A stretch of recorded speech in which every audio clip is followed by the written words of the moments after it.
Hello students. In this video I want to show you how to use the Learn on the flashcards. So remember, we're on the main page of Quizlet and you get a lot of ads. Click the X. You can scroll down to see the list of all of the words. Don't click on any videos or ads. Okay, don't sign up. You don't need to. So now I'm going to click on Learn. Okay, and after I've written down my words in my notebook, it's easy for me to do this.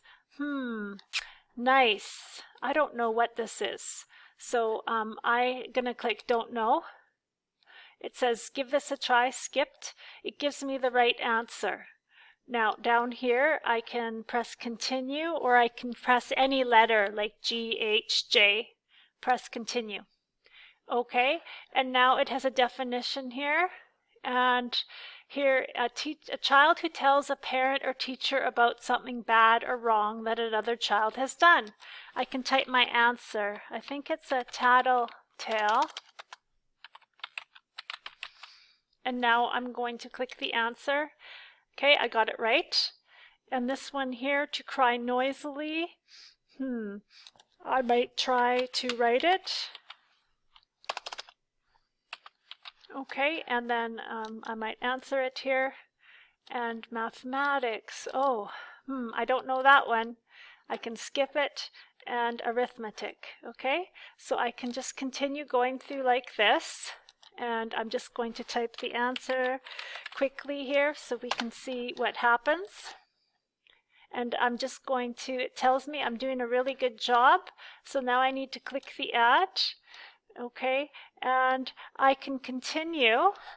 I can scroll down, use this key here to scroll down, and I can continue studying if I want. Okay, so it says I studied 10 terms and I've gone through all of them, but I want to continue.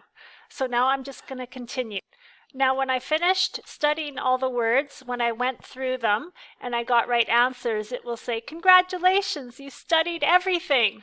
Oh, close the ad. And you can study again if you want to, or you can finish Learn. I'm done, okay? So I could click Finish Learn, or I can click up here. I'm just going to click here, Finish Learn. And it takes me back to the main page.